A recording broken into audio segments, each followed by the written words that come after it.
While the laws of the lane sort themselves out, the obligation remains. You must continue to sharpen your blades and fight your way into position. Many eyes now rest upon your gifts, and many mouths speak of your talents. Yet with attention comes judgment, by judges, by jurors, by the very time itself. Before you stands the proven. Below are those still clawing up. If you seek a place at the throne, there is only one path forward, to continue proving yourself until doubt has nowhere left to hide. Diego Pacheco looks to close out the year in emphatic fashion, with the third fight of the year as an undefeated contender. 24-0 with 18 knockouts, defends his WBO International Super Middleweight title for the 7th time. Challenging him is the dangerous Kevin the Punisher Sadjo, whose perfect 25-0 record with 23 knockouts highlights his fighting power. Though Sadjo has primarily competed in France, his knockout power commands respect and carries a clear sense of danger, positioning him for a potential rise into the top 10 middleweight rankings. Kevin Sadjo represents the bruising pressure fighter, built on physical density, forward momentum, and attritional warfare. Operating behind a high guard, he comfortably absorbs contact in order to shorten the distance and oppose the strength. Sadjo's offense is rooted on compact, forceful punches thrown with bad intentions. He does not rely on speed or volume so much as inevitability. His goal is to erode an opponent's composure by denying space and forcing exchanges. Sadjo trusts his durability and positioning more than elusiveness, accepting that he may be hit so long as he can remain close enough to return fire.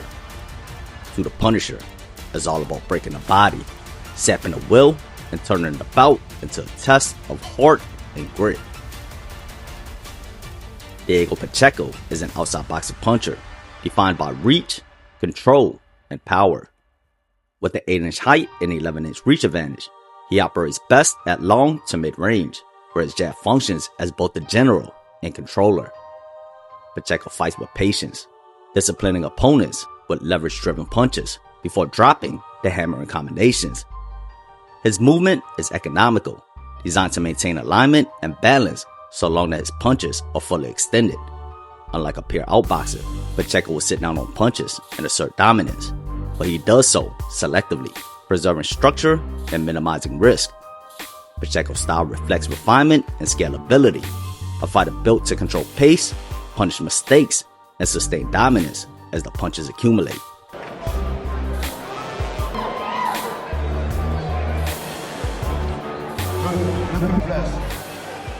The contrast between advantage calls not for haste, but for order governed in the ground that lies between. When reach and height are yours, presence alone becomes control. Strike where you cannot be touched, shape the field in advance, and compel the opposition to suffer the crossing long before they arrive. The size disparity was unmistakable. Pacheco stood a full 8 inches taller with the 11-inch reach advantage. we also saw Pacheco with his first offering of an uppercut, which he's not going to be ready for the moment. Pacheco is definitely comfortable with him as a voice in the corner. yeah. But those advantages were only advantages if Pacheco could consistently enforce them.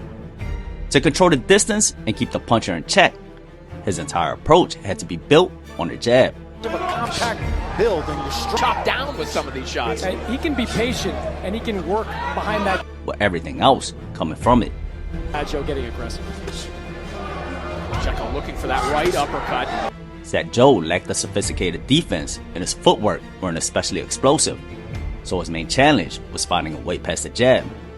He relied heavily on slipping to close the gap, but in doing so, he squared up to generate more hip movement, which only made him a larger, more accessible target. punches coming from under, like uppercuts and body shots. McCumbee got stopped, but it was in a championship level fight with Caleb Plant where he was able. Pacheco didn't need to shoot the jab to land every time. Touching the gloves or the guard was enough to send a message that the right hand was always within range. Pacheco's corner had about how and where Sadjo was holding his hands. Yeah. When Sadjo found himself contained or attempted to step in to claim more ground, That was the cue for Pacheco to let loose his authoritative power to hold the advance. Knockouts that Sadjo has scored they've happened in 20 seconds of round 4. Step back counter to the body. It became a game of touching, probing, and stepping, creating the space and control Pacheco needed to pick and choose his shots without giving up ground. Sadjo does, though. He wears you down. He's willing to lose rounds early. When Sadjo did manage to enter striking range, he wasted no time firing the cannons, and Pacheco was quick to respond by tying up and forcing a reset. In these moments, Pacheco's game plan became undeniably clear. Box for the outside, attack Sadjo for stepping into range, then clinch to neutralize any inside threats. That approach remains disciplined, but is far from fan-friendly, as the frequent clinches interrupt the flow of action and repeatedly recess the exchanges. This was especially noticeable given Pacheco's significant size advantage over the smaller Sadjo, which only amplified the contrast between control and caution.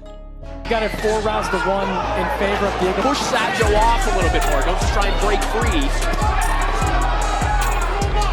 The thing about pressure is, it's a slow burn, one that intensifies when it isn't properly contained.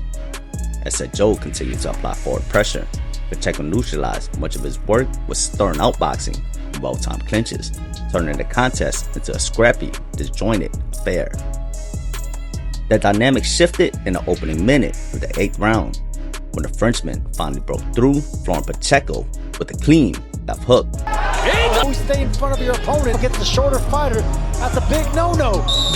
And that's what knockdown. Sadjo! To his credit, the young Pacheco showed composure and recovery.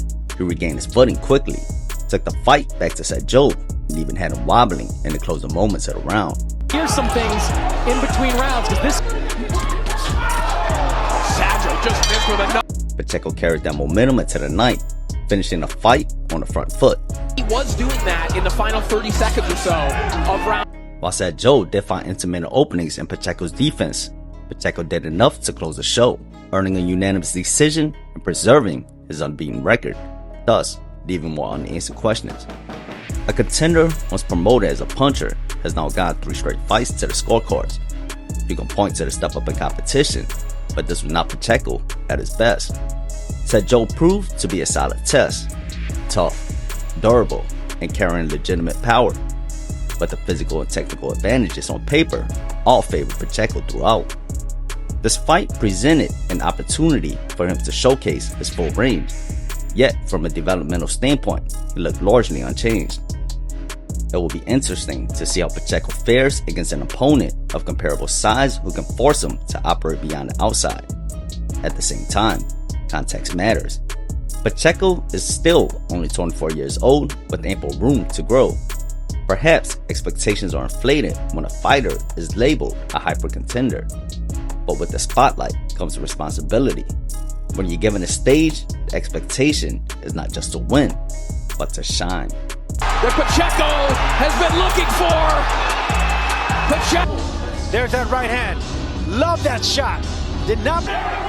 Sadjo certainly doesn't have to be told to hunt for a knockout. That angle. Sergio, I like that little shove, though, from Pacheco. A little bump of it. But he grinds it out to hear the final bell.